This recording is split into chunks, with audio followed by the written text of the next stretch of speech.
नमस्कार दोस्तों, आपका हमारे चैनल स्प्रिंटेड लर्निंग में एक बार फिर से स्वागत है। हम हमारी पिछली क्लास तक इक्विलिब्रियम डिवीजन लेमा टॉपिक को खत्म कर चुके हैं। जितना हमें समझने की जरूरत थी उतना हम पिछली क्लास तक समझ चुके हैं।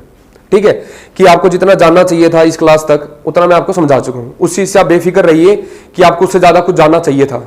ठीक है, टॉपिक में आपको जितना जानना चाहिए था वो मैं आपको पिछली क्लास तक समझा चुका हूं। ठीक है, आज हमें सिर्फ इक्विलिब्रियम डिवीजन लेमा टॉपिक के ऊपर क्वेश्चंस की प्रैक्टिस करनी है। अब हमारे सिर्फ क्वेश्चंस की प्रैक्टिस रह चुकी है इक्विलिब्रियम डिवीजन लेमा टॉपिक के ऊपर, बट यहां पर एक ट्विस्ट आता है। मैं आपको आज की वीडियो में क्वेश्चंस की प्रैक्टिस नहीं करवाऊंगा।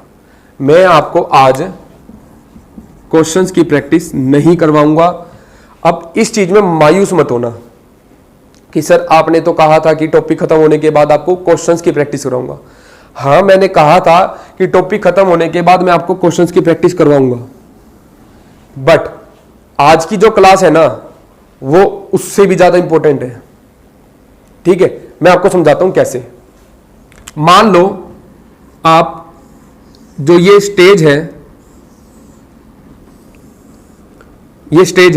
और इस स्टेज का नाम है इक्विलिब्रियम डिवीजन लेमा टॉपिक। जो ये स्टेज है इस स्टेज का नाम है इक्विलिब्रियम डिवीजन लेमा टॉपिक। ठीक है, जहां पर आप आज की क्लास में खड़े हो, जिन्होंने पिछली क्लास को देख लिया है उन्होंने ये टॉपिक कवर कर लिया है। अब यहां पर आप खड़े हो। ठीक है, ये आप हो। ठीक है, ड्राइंग ऐसी है मेरी। और जो आपने क्वेश्चंस करने हैं ना, जो आपको क्वेश्चंस करने हैं इस टॉपिक के ऊपर, वो वाली स्टेज यहां पर है। वो वाली स्टेज यहां पर है जहां पर आपने क्वेश्चंस को करना सीखना है। ठीक है, अब आपको यहां से यहां जाना है, यहां से यहां जाना है। यदि आपको इस टॉपिक के ऊपर क्वेश्चंस करने हैं तो आपको इस स्टेज से उस स्टेज पे जाना है। अब इस स्टेज से उस स्टेज पे जाने का ना रास्ता क्या है कि आप यहां पे जंप करो। फिर यहां पे क्या है, यहां पे कांटे भी हैं, यहां पे नदी भी है। ठीक है, यहां पे पहाड़ भी हैं। आपको ये सब क्रॉस करके यहां जाना होगा। और ऑब्वियस ही बात है, राक्षस कहीं पर भी राक्षस वगैरह जानवर वगैरह भी होंगे। आपको इन सबको क्रॉस करके यहां जाना है। ठीक है, तो इसके लिए आपको क्या होना चाहिए, डेयरिंग होनी चाहिए आपके पास को टाइम भी बहुत ज्यादा लगेगा जब आप ये सब क्रॉस करके यहां जाओगे। ठीक है, अब यहां पर आपका एक रास्ता मैं सबसे सरल बना देता हूं। वो रास्ता क्या है, ठीक है, आज की जो वीडियो रहेगी ना वो आपको एक ब्रिज कंस्ट्रक्ट करके देगी जो आपको टॉपिक और क्वेश्चन से क्या कर देगा, ज्वाइंट कर देगा। जो आपकी वीडियो रहेगी ना वो आपको टॉपिक से क्वेश्चंस के बीच में एक ब्रिज तैयार कर देगा और आप सीधा यहां से चलकर बिना किसी दिक्कत के यहां पहुंच जाओगे और आप क्वेश्चंस की क्या कर लोगे, प्रैक्टिस कर लोगे। ठीक है, इसीलिए जो आज की क्लास का नाम है ना वो ब्रिज क्लास है। ठीक है, इसी क्लासेस को हम क्या नाम देंगे, ब्रिज क्लासेस। ठीक है, जो टॉपिक को क्वेश्चन से रिलेट करवाएगा, जो टॉपिक को क्वेश्चन से रिलेट कराएगा। इसलिए आज वाली क्लासेस का नाम क्या होगा, आज ऐसी क्लासेस का नाम क्या होगा, ब्रिज क्लासेस। यदि आप इस ब्रिज से नहीं जाओगे तो आपको ये सब क्रॉस करना पड़ेगा, हर्डल्स क्रॉस करनी पड़ेंगी, तब आप यहां तक पहुंच पाओगे। ठीक है, और जो इनसे बचना चाहेगा, जो इनको क्रॉस नहीं करना चाहेगा, यानी कि वो क्वेश्चंस को याद कर रहा है या वो क्वेश्चंस को करना ही नहीं चाहता। ठीक है, और जो क्वेश्चंस को करना भी चाहता है, स्मार्ट वर्क भी करना चाहता है, अच्छे से समझना भी चाहता है, और सबसे इंपॉर्टेंट बात टाइम बचाना चाहता है। जो सबसे इंपॉर्टेंट बात, टाइम बचाना चाहता है, ठीक है, और समझना चाहता है, वो ये वाला पाथ फॉलो करेगा। ठीक है, और आज की क्लास में आपको यही पाथ कैसे फॉलो करना है वो मैं आपको समझाऊंगा। ठीक है, इसमें आपका टाइम बचेगा और मैं इतनी गारंटी कहता हूं कि आप इस टॉपिक के ऊपर क्वेश्चन ना, जब आप ये वीडियो देख लोगे तो आप इस टॉपिक के ऊपर क्वेश्चन आप विद इन सेकंड तो समझ जाओगे। यानी आपको सिर्फ 10 सेकंड लगेंगे क्वेश्चन के सोचने के लिए। लिखने के अंदर तो आपको ऑब्वियसली बात है 2-3 मिनट लगते ही हैं, क्योंकि आपको पेपर में थोड़ा मतलब अच्छी राइटिंग में करना होता है। ठीक है, पर आप उस क्वेश्चन का सॉल्यूशन माइंड के अंदर ना 10 सेकंड के अंदर सोच लोगे कि मुझे इस क्वेश्चन के अंदर इस तरीके से आंसर लिखना है। ये सिर्फ आप 10 सेकंड के अंदर सोच लोगे जब आप ये वीडियो देख लोगे। गारंटी के साथ कहता हूं इस टॉपिक के ऊपर। आगे हर टॉपिक के ऊपर ये क्लासेस प्रोवाइड करवाई जाएंगी आपको, जहां पर आपको टॉपिक से क्वेश्चंस की तरफ लिया जाएगा। ठीक है, अब मैं आपको एक एग्जांपल से भी समझा देता हूं कि ये ऐसे कैसे होगा, ये क्यों जरूरी है।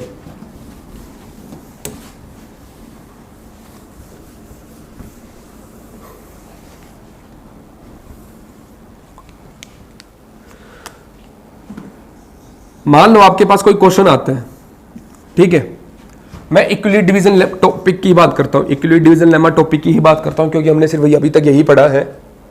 ठीक है, कोई भी क्वेश्चन लिखा हुआ है आपके पास, ठीक है, क्वेश्चन लिखा हुआ आया होगा कुछ ना कुछ, इस क्वेश्चन के अंदर ना कहीं कुछ कीवर्ड्स होंगे। हर क्वेश्चन के अंदर कोई भी टॉपिक हो और किसी भी टॉपिक के ऊपर क्वेश्चंस हो, उसके अंदर कहीं ना कहीं कीवर्ड्स होते हैं। ठीक है, जो कीवर्ड्स टॉपिक से रिलेटेड होते हैं, वो कीवर्ड्स क्या होते हैं, टॉपिक से रिलेटेड होते हैं। ठीक है, अब वो टॉपिक से रिलेटेड होंगे। मान लो इक्विलिब्रियम डिवीजन लेमा टॉपिक के अंदर आपके कीवर्ड्स क्या होंगे, ओड और इवन नंबर्स, कॉन्जिक्यूटिव नंबर्स, ठीक है, डिविजिबल बाय, ठीक है, ऐसे कुछ कीवर्ड्स होंगे जो मैं आपको आज बताऊंगा कि इन कीवर्ड्स को अच्छे से एक्सप्लेन करूंगा आज मैं। ठीक है, ऐसे कुछ ना कुछ कीवर्ड्स होंगे इक्विलिब्रियम डिवीजन लेमा टॉपिक के अंदर, आप समझोगे। हर क्वेश्चन के अंदर कुछ ना कुछ कीवर्ड्स होते हैं। ठीक है, आपको उन कीवर्ड्स का मतलब समझ आना चाहिए। ठीक है, आपको उन कीवर्ड्स का मतलब समझ आना चाहिए। यदि आपको उन कीवर्ड्स का मतलब ही समझ नहीं आएगा, तब तक आप क्वेश्चंस को सोल्व नहीं कर सकते। तो क्वेश्चंस को सोल्व करने से पहले आपको इन कीवर्ड्स का मतलब समझ आना चाहिए। ठीक है, अब इसमें भी दो चीजें हैं। यदि आपको सिर्फ कीवर्ड्स का मतलब पता है, यदि आपको सिर्फ वर्ड बोल रहा हूं, यदि आपको सिर्फ कीवर्ड्स का मतलब पता है, तब भी आप क्वेश्चंस को आसानी से सोल्व नहीं कर सकते। ठीक है, मतलब जैसे मैं यहीं पर बात करूं, आपको ओड और इवन का मतलब पता है। ये टॉपिक पढ़ने से पहले भी आपको ओड और इवन का मतलब पता था कि जो ओड क्या है, जो 2 से डिवाइड ना हो, और इवन क्या, जो 2 से डिवाइड हो जाए। आपको कॉन्सिक्यूटिव का मतलब भी पता था। कॉन्सिक्यूटिव का मतलब क्या है, लगातार नंबर, जो नंबर्स लगातार हो, मतलब 2 3 लगातार नंबर है, 4 5 लगातार है, 7 8 लगातार है, ये लगातार नंबर है। यानी कि जिनके बीच में मतलब कि 1 का गैप हो, लगातार नंबर हो। डिविजिबल मतलब जो डिवाइड हो जाए किसी से, इनका मतलब आपको पहले से पता है। ठीक है, तो कीवर्ड्स का मतलब मैं कहना क्या चाहता हूं, इस पॉइंट पर आकर मैं ये कहना चाहता हूं कि आपको इस क्वेश्चन के अंदर जो भी कीवर्ड्स गिवन हो, ठीक है, पहले तो आपको वो ढूंढना पता आना चाहिए कि वो है कौन से। आपको पता होना चाहिए कि इस टॉपिक में कीवर्ड्स यही होते हैं, और उन कीवर्ड्स को ना आप टॉपिक से रिलेट कर पाओ। उन कीवर्ड्स को आप खाली कीवर्ड्स को मैं समझ पाऊं कि कीवर्ड्स का मतलब ये है इंडिविजुअल। आप उन कीवर्ड्स को टॉपिक से रिलेट कर पाओ कि टॉपिक के अकॉर्डिंग इन कीवर्ड्स का मतलब क्या है, और उस टॉपिक के अकॉर्डिंग हम इन कीवर्ड्स को क्या लिख सकते हैं।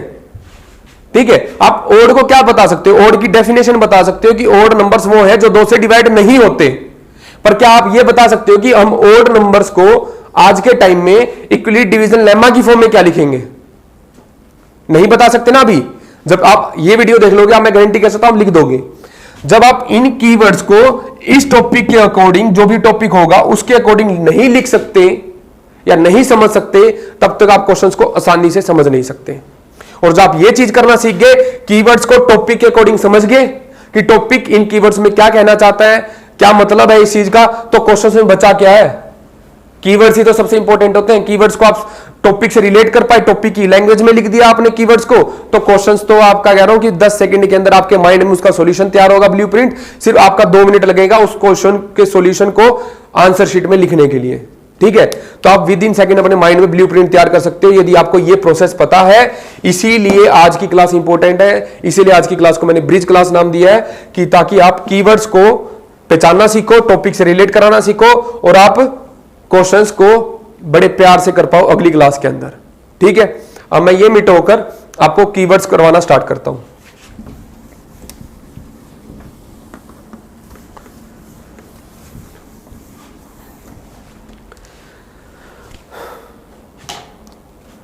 सबसे पहला कीवर्ड है ओड और इवन।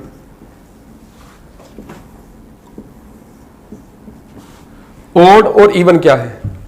ओड नंबर्स वो होते हैं जो 2 से डिवाइड ना हो, इवन नंबर्स वो होते हैं जो 2 से डिवाइड हो जाए। ये हर एक को पता है। ओड नंबर्स वो होते हैं जो 2 से डिवाइड हो जाए, इवन नंबर्स वो होते हैं जो 2 से डिवाइड ओड नंबर्स होते हैं जो 2 से डिवाइड ना हो, और इवन नंबर्स वो होते हैं जो 2 से डिवाइड हो जाए। ठीक है, कई फ्लो में हो जाता है। अब ये देखो, मैं आपको एक नंबर्स लिख रहा हूं बहुत सारे, मैं यहां पर बहुत सारे नंबर्स लिख रहा हूं। मैथ्स को सबसे समझने का आसान काम क्या है, 10 तक नंबर्स ले लो कुछ भी, उसमें चीजों को सोल्व करो, फिर उसको जनरल वे में ले जाओ। ठीक है, मैं यहां पे बहुत सारे नंबर्स लिख रहा हूं, 30, 31, 32, 33, 34, क्योंकि मैंने आपको बताया था मैं आपको एग्जाम्पल से स्टेटमेंट की तरफ लेके जाऊंगा, ना कि स्टेटमेंट से एग्जाम्पल की तरफ। ठीक है, जैसे मैं आपको कह दूं 6 इंटू क्यू और 6 इंटू क्यू प्लस 1, ये इवन है, ये ओड है। ये इवन क्यों है, ये 2 से डिवाइड हो जाता है, ये ओड क्यों है, ये 2 से डिवाइड नहीं होता। ठीक है, मैं आपको सिर्फ इतना समझा दूं ना, और यही टॉपिक है आपको ओड और इवन का समझाने का। इतना मैं आपको समझाना नहीं चाहता कि आपको सिर्फ ये रटा दूं, बस इस चीज से स्टेटमेंट से एग्जांपल की तरफ ले जाऊं। मैं आपको एग्जांपल से स्टेटमेंट की तरफ लेके जाऊंगा जिसमें टाइम लगता है। तो इसलिए हमारी क्लास में जब जुड़े हुए हैं ना आप, तो मैं इतना कहता हूं थोड़े से लंबे टाइम के लिए आप पेशेंस बना के रखिए अपने, क्योंकि जब आप अच्छी चीज करना चाहते हो ना, आपको कहते हैं ना सब्र का फल मीठा होता है। यदि आप कोई चीज अच्छी करना चाहते हो तो उसमें टाइम लगता है। ये चीज याद रखें, यदि आप कोई चीज अच्छे से करना चाहते हो तो टाइम लगता है। जल्दी का काम शैतान का काम होता है। जल्दी करना चाहोगे तो आप नहीं कर पाओगे। जल्दी का काम होता है जब आप सब चैप्टर्स पढ़ चुके हो, फिर हमें सिर्फ रिवीजन करनी है, वहां पर आप जल्दी कीजिए, ना कि स्टार्टिंग में जब पहली बार ही आप कोई चीज समझ रहे हो जल्दी वहां कीजिए। ठीक है, वहां जल्दी नहीं करनी है आपको। सिर्फ मैं यदि आपको इतना समझा देता तो ये सिर्फ समझाने का काम आपके लिए सिर्फ 4 मिनट का है। 4 से 5 मिनट के अंदर मैं आपको इतना अच्छा समझा दूंगा कि आपको 4-5 मिनट भी बहुत ज्यादा बोल रहा हूं, 2 से 3 मिनट के अंदर मैं आपको इस तरीके से समझाना चाहूं तो 2 से 3 मिनट के अंदर समझा दूंगा मैं आपको। ठीक है, पर मैं इस तरीके से समझाना नहीं चाहता आपको, क्योंकि मैं आपको आपका दिमाग खोलना चाहता हूं कि जो बचपन से आपने पढ़ा है उसी चीज को यूज करके हम इन टॉपिक को समझ पाए, और जिस टॉपिक से हम रिलेट करना है उसे रिलेट कर पाए। यहां पर मैंने बहुत सारे नंबर्स लिख लिए। ठीक है,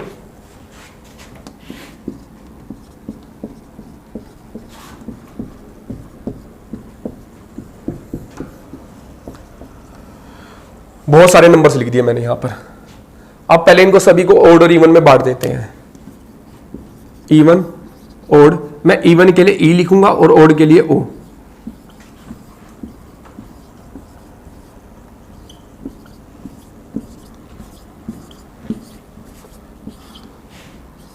ठीक है, सभी नंबर्स को मैंने ओड और इवन में बांट दिया। अब यहां से ना ओड और इवन में एक पैटर्न निकालिए। पहला पॉइंट तो ये बनेगा इधर का। ठीक है, जो क्वेश्चंस के अंदर इंपॉर्टेंट यूज होंगे। एग्जाम्पल छोटा सा लिया जो आप बचपन से पढ़ते आ रहे हो, इन एग्जाम्पल को सोचते हो हम इनके ऊपर पॉइंट्स बनाएंगे जो क्वेश्चंस के अंदर सीधे सीधे यूज होते हैं।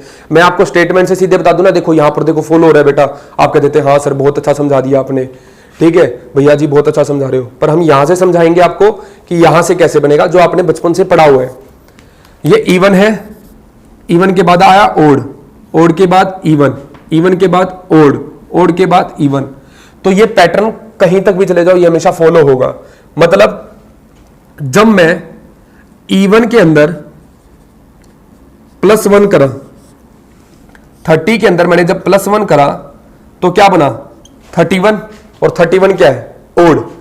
जब मैंने 31 के अंदर +1 करा तो क्या बना 32, और 32 क्या है इवन। फिर मैंने इवन के अंदर +1 करा तो 33 बना, वो क्या आ गया ओड। फिर मैंने इसमें +1 करा तो क्या आ गया इवन। तो मैं यहां से क्या समझ सकता हूं, तो यहां से मैं ये चीज समझ सकता हूं, जब मैं इवन के अंदर +1 करा, जब मैं किसी भी इवन के अंदर इधर +1 करोगे 40 से 41 बना तो इवन से क्या बन गया ओड। जब भी मैं इवन के अंदर +1 करूंगा तो क्या बन जाएगा ओड बन जाएगा। तब मैं इवन के अंदर +1 करूंगा तो क्या बन जाएगा ओड। जब मैं ओड के अंदर +1 करूंगा तो क्या बन जाएगा इवन। जब मैं इवन के अंदर +1 करा तो क्या बन गया ओड। जब मैंने ओड में +1 करा तो वो क्या बन गया इवन। तो पहला पॉइंट ये है, जब मैं इवन के अंदर +1 करूंगा तो मेरा क्या बनेगा ओड। जब मैं ओड के अंदर +1 करूंगा तो मेरा क्या बनेगा इवन। पहला पॉइंट ये है। अब दूसरा पॉइंट और निकालो यहां से। 35 में मैंने +1 करा तो क्या बना 36। ओड से क्या बन गया इवन। फिर मैंने +1 और करा 36 के अंदर मैंने +1 करा तो इवन से क्या बन गया वापिस ओड।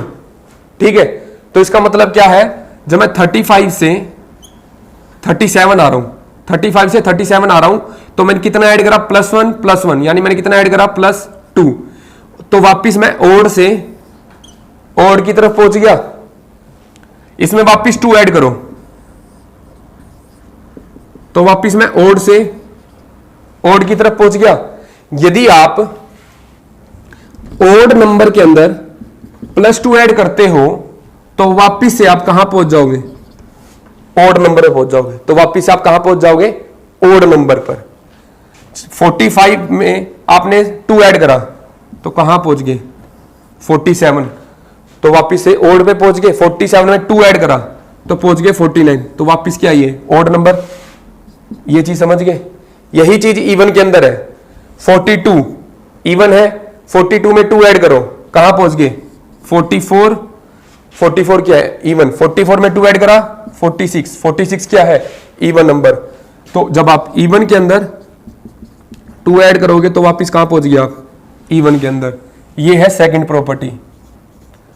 अब आप इतना मत सोचना भाई, पहले आप थोड़ा वेट कर लीजिए क्योंकि नेक्स्ट वीडियो तक, क्योंकि आपको यही सारी चीजें ना क्वेश्चंस के अंदर यूज होती दिखाई देंगी। तो आपको ना वहां पे समझना नहीं पड़ेगा, याद नहीं करना पड़ेगा, क्योंकि मैं आपको यहां पे अच्छे से एग्जांपल से समझा रहा हूं। तो आपको वहां पे सीधी सीधी दिखाई देंगी। ये चीजें वहां पर यूज हो रही हैं क्वेश्चन के अंदर। एक्चुअल में दिखने में छोटी लग रही हैं पर आप क्वेश्चन के अंदर ये सोच नहीं पाते। ठीक है, जब आपके सामने हो रही है तभी आपको लग रहा है ये तो हमें पता है। जब यही चीजें क्वेश्चंस के अंदर यूज होती हैं हमें उस टाइम नहीं सोच पाते कि हमें इन चीजों को सोचना है वहां पर। ठीक है, क्योंकि अभी आपकी आंखों के सामने इसलिए आपको समझ आ रही है। ठीक है, ये 2 प्रॉपर्टीज हम कर चुके हैं। अब आते हैं थर्ड प्रॉपर्टीज के ऊपर। ठीक है, तो इसको मैं थोड़ा साफ कर देता हूं।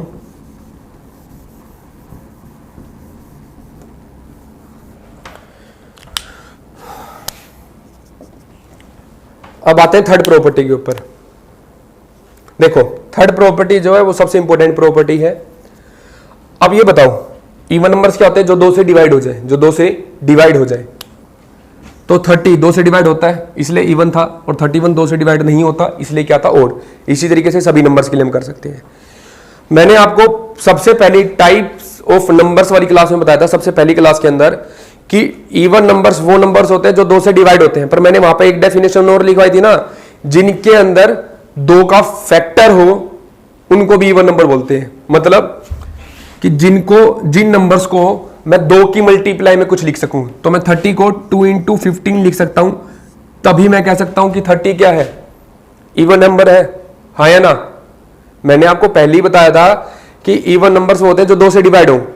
पर मैं फर्स्ट क्लास के अंदर यह भी बताया था कि जो इवन नंबर्स होते हैं उसकी एक डेफिनेशन और होती है, और वो डेफिनेशन क्या है कि जिन नंबर्स को मैं 2 की मल्टीप्लाई में भी लिख सकूं, यानी जिन नंबर्स को मैं खोलकर एक्सपेंड कर प्राइम फैक्टराइजेशन या जैसे भी, उन नंबर्स को यदि मैं 2 की मल्टीप्लाई में भी लिख सकूं, उन नंबर्स को भी इवन नंबर्स बोला जाएगा, यदि 2 की मल्टीप्लाई में लिखा जा रहा है तो। बट यहां पर इंटीजर होना चाहिए। ठीक है, 31 को मैं 2 × 15.5 लिख सकता हूं। ठीक है, लिख सकता हूं 2 की मल्टीप्लाई में, पर शांति रखिए, पर यहां पर ये इंटीजर नहीं है। मैंने कहा यहां पर इंटीजर होना चाहिए। ठीक है, यहां पे कोई एक नंबर होना चाहिए, परफेक्ट नंबर।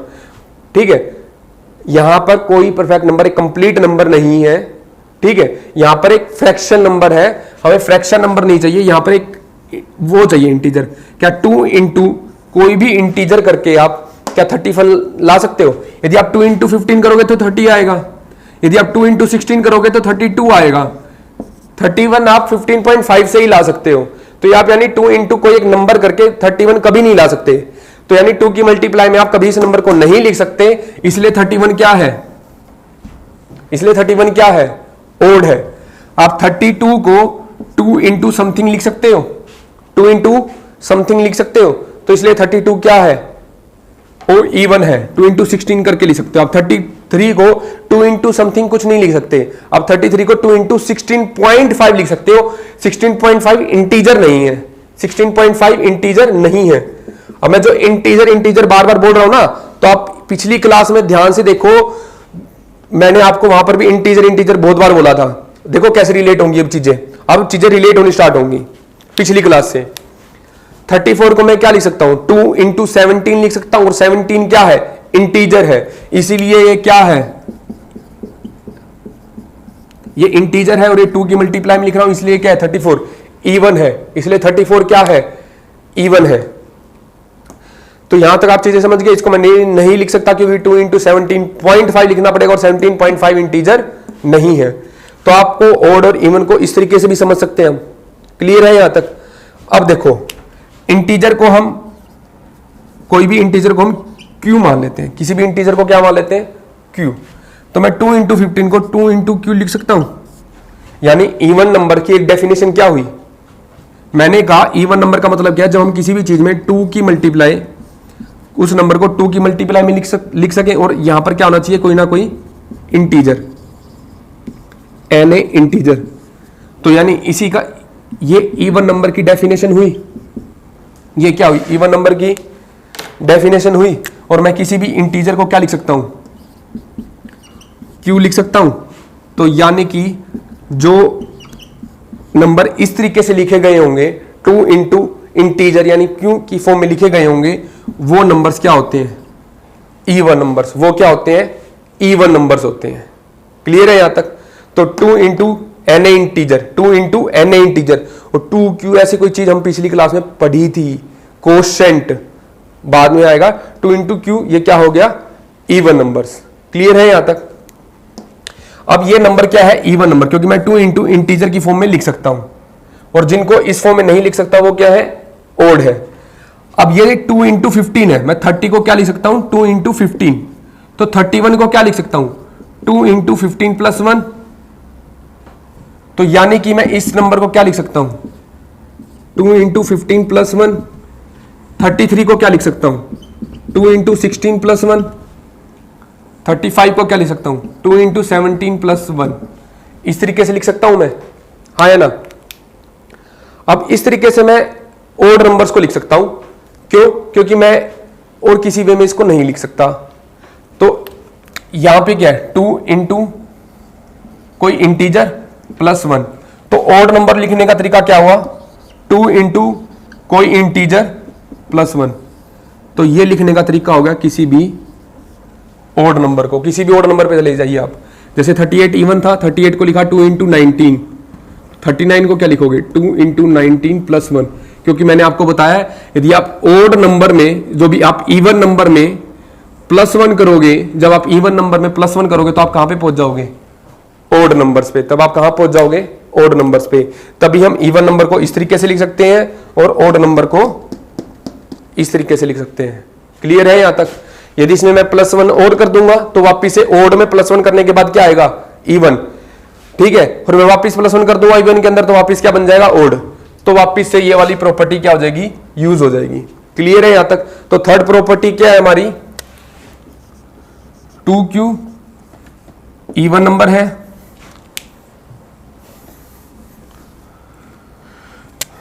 और ये नंबर्स क्या है, ओड। क्यों, क्योंकि ये 2 इंटू इंटीजर है और ये 2 इंटू इंटीजर है, मतलब इवन, इवन प्लस 1 ओड। तो ये हमारी क्या होगी, थर्ड प्रॉपर्टी। ठीक है, अब मैं इसको रब करके वापिस से अगली प्रॉपर्टी की तरफ चलता हूं। थोड़ा टाइम लगेगा आपको, क्योंकि चीजों को अच्छे से समझाने में टाइम लगता ही है, क्योंकि एक नई तरीके से आपको समझाने के लिए हम वीडियो की सीरीज लाए हैं, क्योंकि इस तरीके से कभी यूट्यूब पे ट्राई ही नहीं करा गया समझाने के लिए। ठीक है, क्योंकि आपको ये कहीं पर मिलेगा भी नहीं।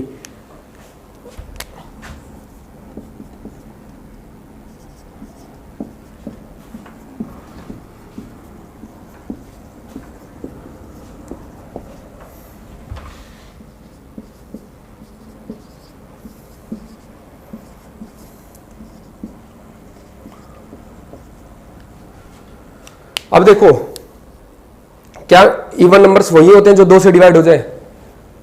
क्या इवन नंबर्स वही होते हैं जो 2 से डिवाइड हो जाए?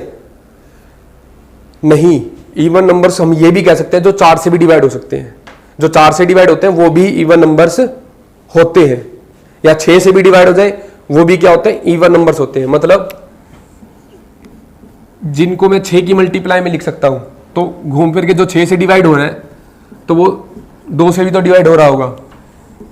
जो नंबर 4 से डिवाइड हो सकता है तो वो नंबर ऑब्वियस सी बात है 2 से भी डिवाइड हो सकता है। तो बात वही है, ठीक है। इवन नंबर्स को मैंने कहा कि जो 2 से डिवाइड हो सकते हैं, जो नंबर 4 से भी डिवाइड हो सकते हैं उनको भी इवन नंबर्स बोलते हैं। उनको भी क्या बोलते हैं? इवन नंबर्स बोलते हैं। जैसे 32 है, 32 4 से डिवाइड हो सकता है। 32 क्या है? 4 से डिवाइड हो सकता है, तो 32 भी क्या है? Even number. तो 4 और 6 से आपको खुद कॉमन सेंस लगानी है।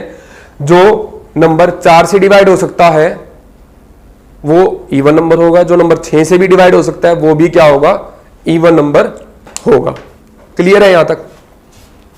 तो यहां से बस इतना था। अब मैं आपको इन चीजों को proper equally division lemma form में लेके चलता हूं। Proper equally division lemma form में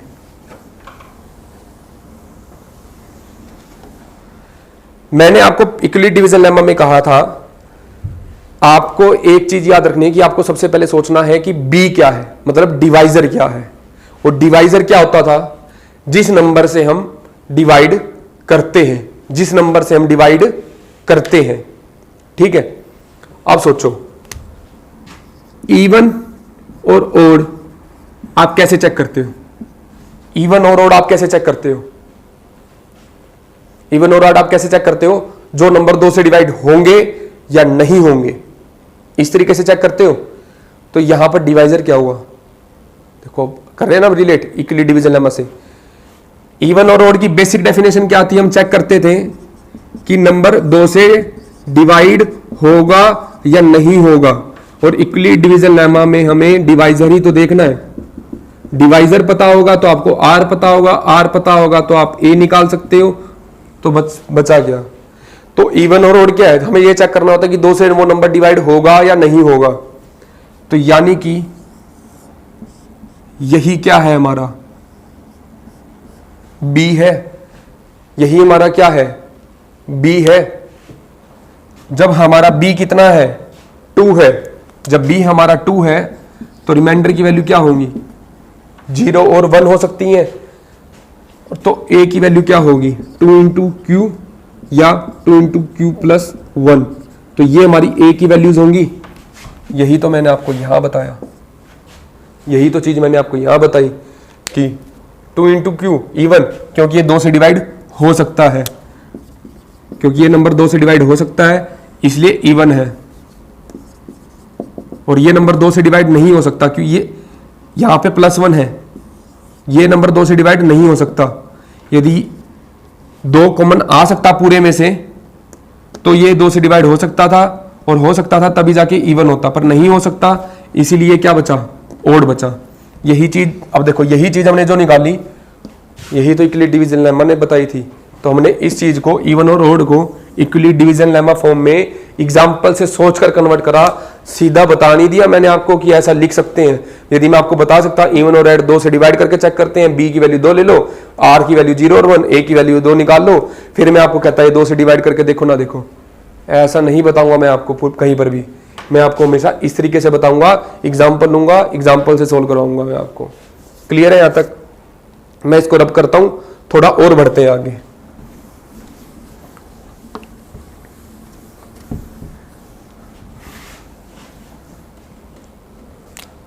$36 नंबर क्या है? 36 4 से डिवाइड हो सकता है। 36 4 से डिवाइड हो सकता है, या मैं 36 को 4 की मल्टीप्लाई में लिख सकता हूं। तो इसका मतलब सिंपल सा यही है कि 36 4 से डिविजिबल है। यदि वो 4 से डिविजिबल है तो वो क्या है? इवन है। तो वो क्या है? इवन है। क्लियर है यहां तक? तो मैंने अब 4 से डिविजिबल चेक करके देखते हैं। 2 वाला तो मैंने आपको बता दिया, अब मैं 4 से डिविजिबल चेक करता हूं। अब 36 4 से डिविजिबल है इसलिए इवन है। अब 36 को मैंने लिखा 4 इंटू 9, 9 यहां पर कुछ ना कुछ इंटीजर होगा, हमें इस इंटीजर होना चाहिए बस यहां पर, ठीक है। जब भी हमें किसी चीज से चेक करना है ना कि ये कोई भी नंबर इस नंबर से डिवाइड हो रहा है या नहीं हो रहा, तो हमें 4 इंटू 4 का चेक कर लेते हैं। मानो 4 इंटू इंटीजर होना चाहिए, ठीक है। मतलब हमें सिर्फ यहाँ पे इंटीजर कुछ हो उससे हमें कोई मतलब नहीं है। हमें ये चेक करना है कि 1072 चेक करो 4 से डिवाइड होगा या नहीं होगा। तो इसका कैसे चेक करेंगे? 4 इंटू, यदि मैं 1072 को 4 इंटू इंटीजर लिख सकता हूं, यदि यहां पे इंटीजर आ जाएगा तो मैं कह सकता हूं कि ये 1072 4 से डिवाइड हो रहा है। यदि यहां पे कोई इंटीजर नहीं आता, फ्रैक्शन आ जाती है कुछ, तो मैं ये कह सकता हूं, फ्रैक्शन आ जाती है, डेसिमल आ जाता है। डेसिमल मतलब फ्रैक्शन ही होता है, क्योंकि उसको हम पी/क्यू फॉर्म में रेशनल में कन्वर्ट कर सकते हैं।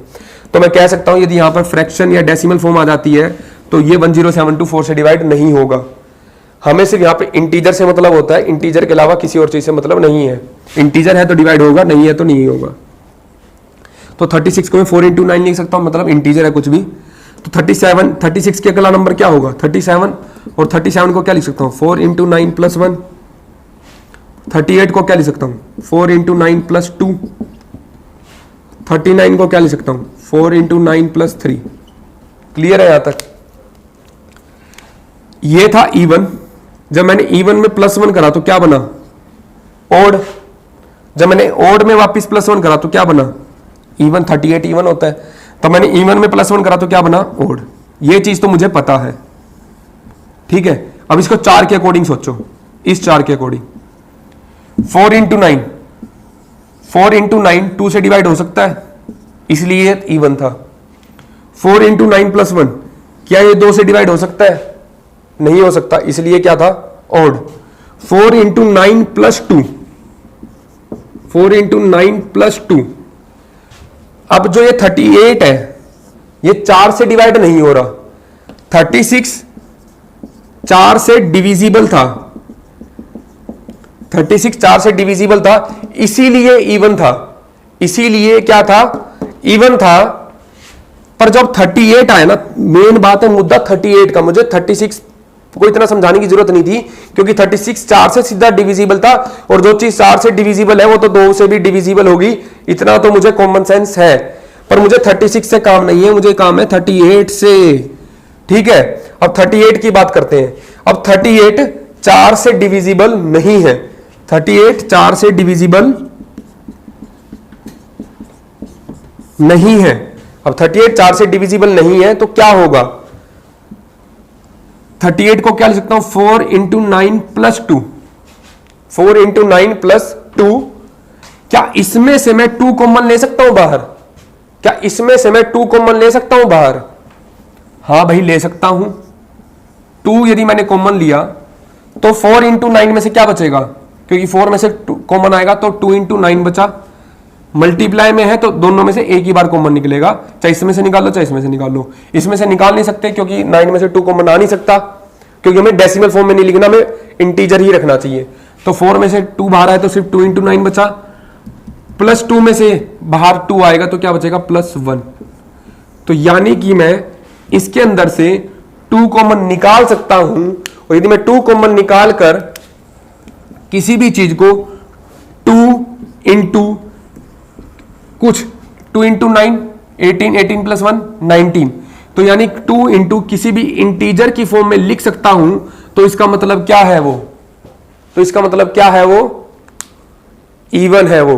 जब मैं किसी चीज को 2 इंटू इंटीजर की फॉर्म में लिख सकता हूं तो वो क्या है? इंटीजर है। तो यानी 38 इंटीजर है, 38 इवन नंबर है, बावजूद इसके कि वो 4 से डिवाइड नहीं हो सकता। जो नंबर 4 से डिवाइड हो रहा है वो तो चलो है ही इवन, पर उसके बाद एक नंबर और ऐसा आएगा जो 4 से तो डिवाइड हो नहीं रहा बट 2 से डिवाइड हो रहा है, तो इसलिए कारण वो क्या बन गया? इवन बन गया। इसी तरीके से 36 6 से डिवाइड होता है, 36 सीधा 6 से डिवाइड होता है, इसलिए तो मैंने इसको कह दिया इवन। बट 36 के बाद 37 ओड हो गया। 38 इवन क्यों हुआ? क्योंकि ये 2 से डिवाइड हो रहा था। 6 से ना हो अलग बात है, पर 2 से तो हो ही रहे। फिर 39 40 41 क्यों हो गया? क्योंकि 46 से तो नहीं हो रहा बट 2 से तो हो ही रहे। 41 42 अब 42 6 से सीधा सीधा डिवाइड हो गया, तो 6 से डिवाइड हो रहा है तो 2 से भी डिवाइड हो जाएगा। तो इस तरीके से 4 और 6 की फॉर्म में भी हम ऑड और इवन को एक्सप्रेस कर सकते हैं। ठीक है, 4 और 6 से डिवाइड करके चेक कर सकते हैं। अब इसको इक्वली डिवीजन लेमा से रिलेट करके देखते हैं।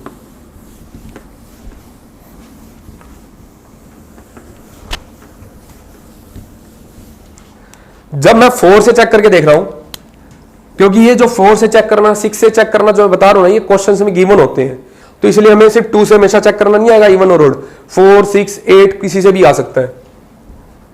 यदि मुझे 4 से चेक करना आया तो 4 इंटू कोई इंटीजर हो, तो इसका मतलब ये 4 से डिवाइड हो रहा है, तो इसका मतलब ये क्या हो गया, इवन। 4 इंटू इंटीजर +1 है, तो इसका मतलब क्या हो गया, ये ओड। एग्जाम्पल 36 और 37 वाला ले लेना। 4 इंटू 9 37 मतलब 4 इंटू 9 +1। अब 4 इंटू इंटीजर वापिस से +1 करेंगे तो क्या बन जाएगा, +2। अब ये नंबर 4 से तो डिवाइड होता नहीं, ये मुझे पता है, बट 2 से जरूर होता है, इसलिए क्या बन गया, इवन। क्योंकि इसमें से 2 क्या आ सकता है बाहर कॉमन। 38 वाला एग्जांपल,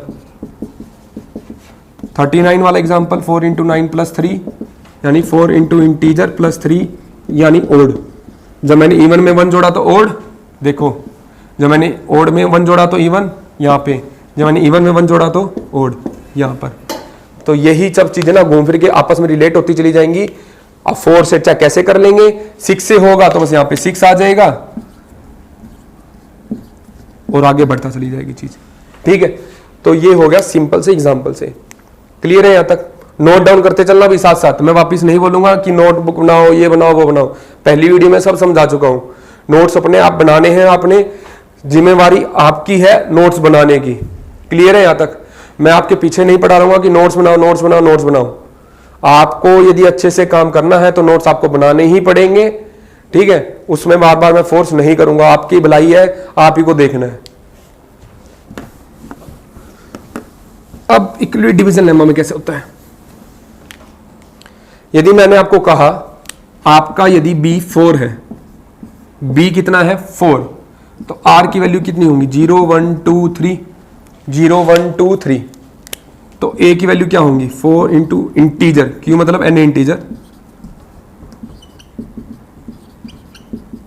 तो आपने सीधा इसको ऐसे लिखा, 4 से डिवाइड हो रहा है इवन, इवन में यदि +1 जोड़ा ओड। ये 4 से तो डिवाइड हो नहीं रहा बट 2 से डिवाइड हो रहा है। या यूं भी सोच सकते हो कि इवन के बाद ओड आएगा, ओड में +1 करोगे तो इवन आएगा और इवन में +1 करोगे तो ओड आएगा। या तो ऐसे सोच लो। ठीक है, देखो आपको हर चीज हर डायरेक्शन से सोचना सिखा रहा हूं। इधर से सोच लो, चाहे आप यूं सोच लो मैंने इवन में 2 ऐड करा तो वापिस इवन। या यूं सोच लो ओड में 2 ऐड करा तो ओड आ गया। या ये नंबर 2 से डिवाइड हो सकता है इसलिए इवन हो गया। कैसे भी सोच लो आप। ठीक है, तो आप इस तरीके से 4 से चेक करना चाहते हो तो ओड और इवन को ऐसे चेक कर सकते हो। 6 से चेक करना है, ठीक है, 6 से चेक करना है। वो b कैसे लेना है वो मैंने आपको बाद में बताना है। 6 से चेक करना है तो r की वैल्यू निकालो 0 1 2 3 4 5।